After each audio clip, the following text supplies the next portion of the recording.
Peace, peace, peace, everybody. I hope that you're okay.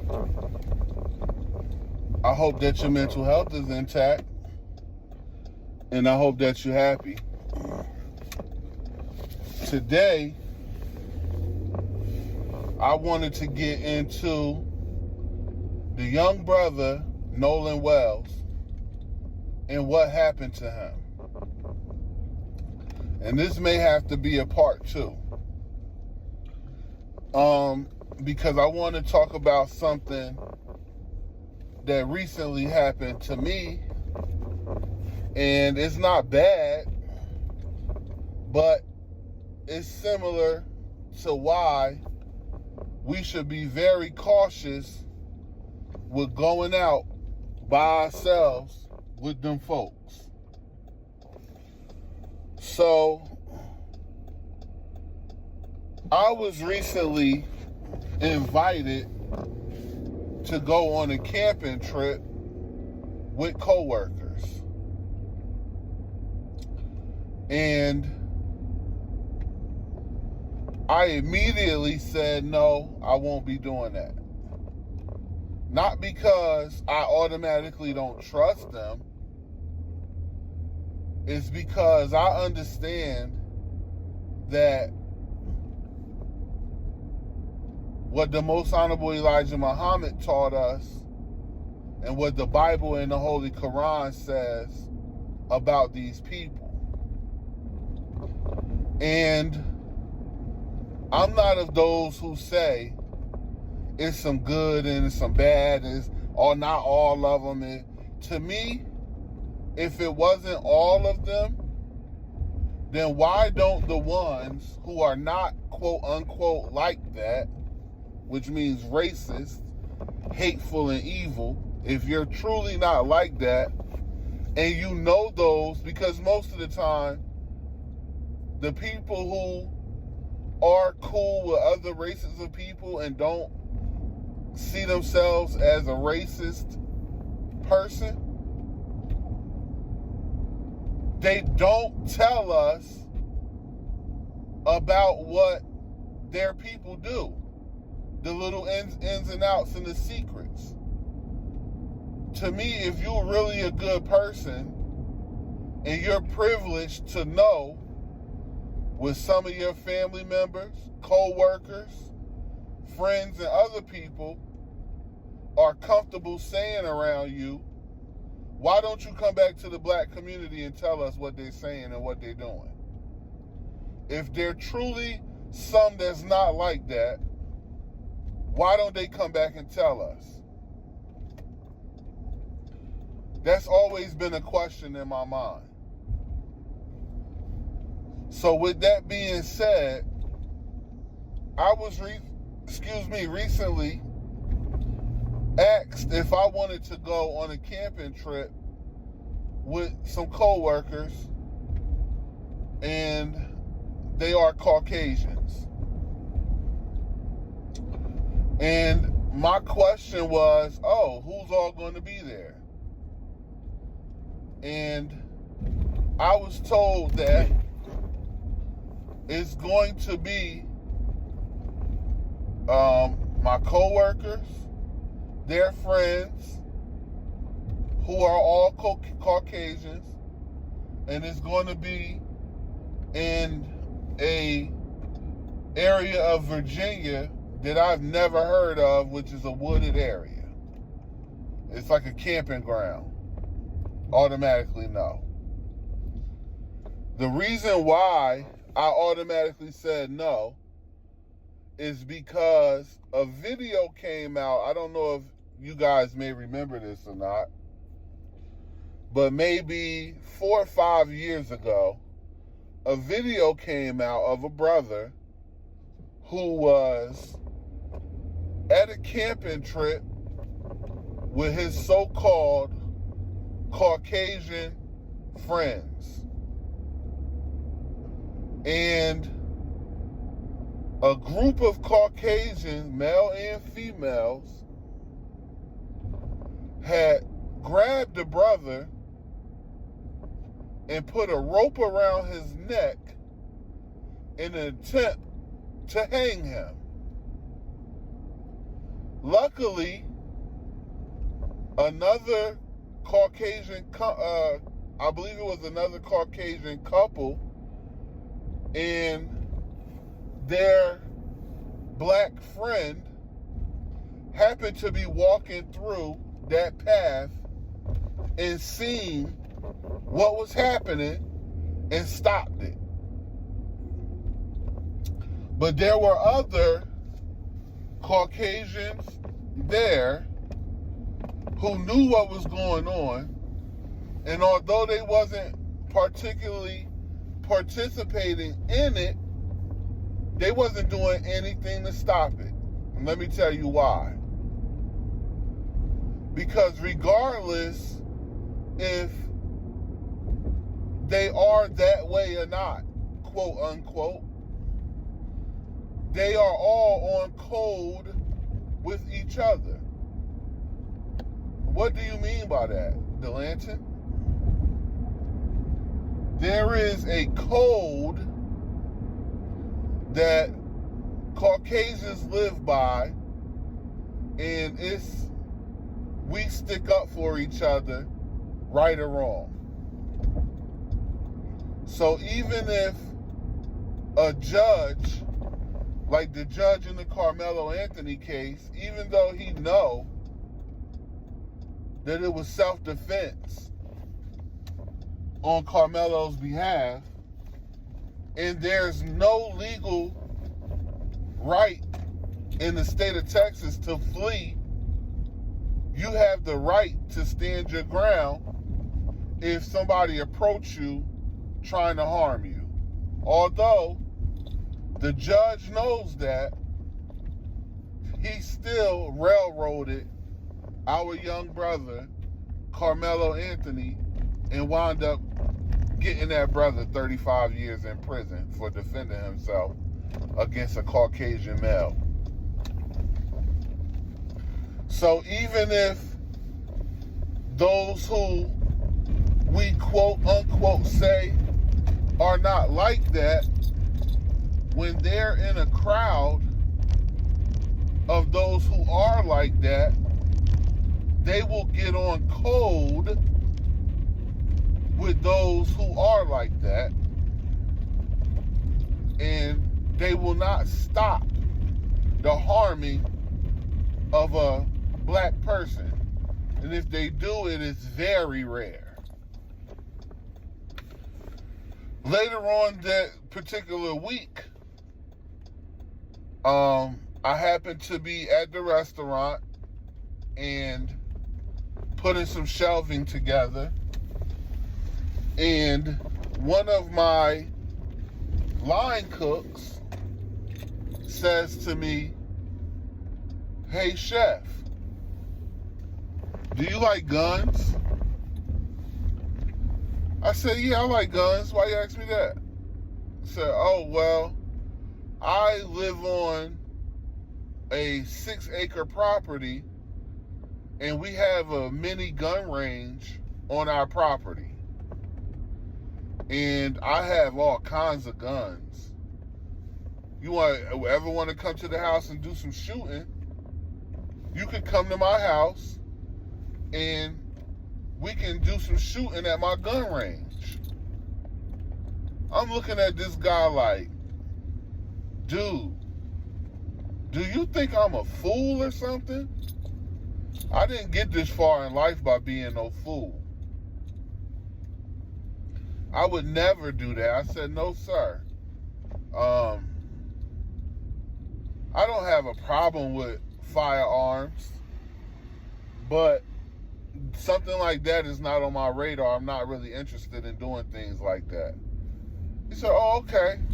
I kind of invite everybody, it's not a big deal, but that's just, it's just me. I like to invite people over, and, we do our target practice and all of these different gun display shows and whatever he was talking about.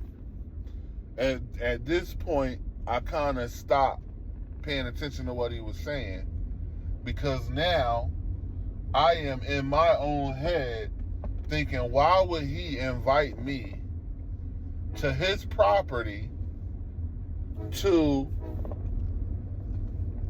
fire guns on his makeshift gun range? Are you trying to set me up to get me somewhere where you can say I did something and you had to defend your life and shoot me to death? I ain't no fool. And you won't get me like that. So, my thought on the Nolan Wells situation is, why would his parents allow him to go to a gun range? Oh, no, I'm sorry. To a lake with all white people there, all his white friends and buddies, by himself. And what about that made y'all think that it was cool? And to me, the reason why they thought it was cool is because his family comes from a foreign background. And shamefully to say that a lot of black people and others who come from a foreign background, for some reason, have this deep love and affinity for the Caucasian race. It's sort of like they truly don't understand who these people are.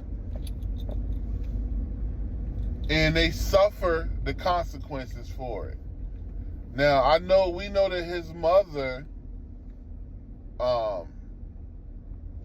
is Asian. I think they said she's mixed Asian and something else. We don't know what his father is. Some people say his father is a foreigner as well.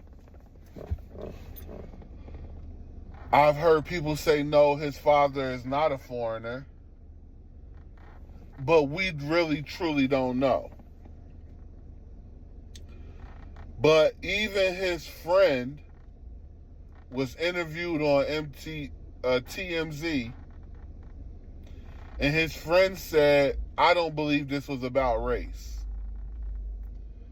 And these are black people who grow up in neighborhoods with white people and they're friends with white people. So they have love and admiration for white people. So they don't think white people have evil in them to do this type of stuff. And the disservice is their parents who know the history won't teach their children the history so their children can have a spidey sense when it comes to these people.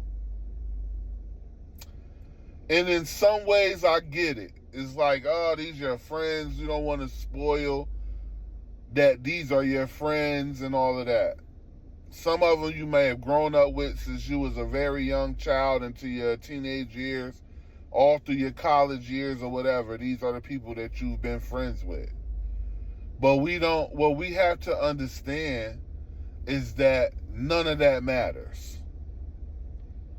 Once you get into a crowd of these people, if you get into any type of altercation, 9 times out of 10, they're not going to be on your side. And you will suffer the consequences of being the only black person around all of them.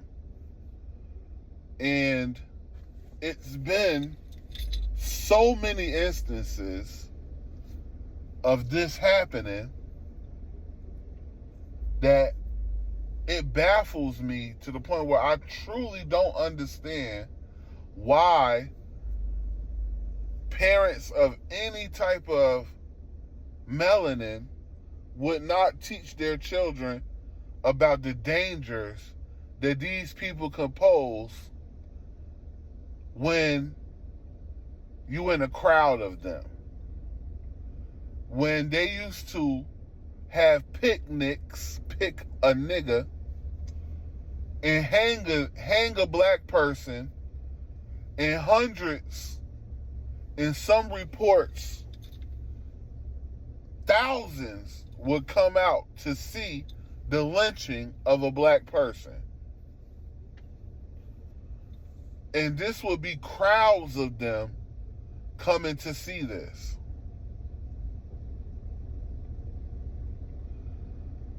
So, if that's the case, in the book Without Sanctuary, in the book 100 Years of Lynching, all of these things is documented. And it's a shame that people come here from other countries and the first thing they want to do is assimilate into the white supremacy framework of America. And they want to run to the whitest community that they can find to build a life for their family once they find success here. And they will not teach their children the stranger danger of being around Caucasians and thinking that they are your friends. It's a tragedy what happened to that young brother.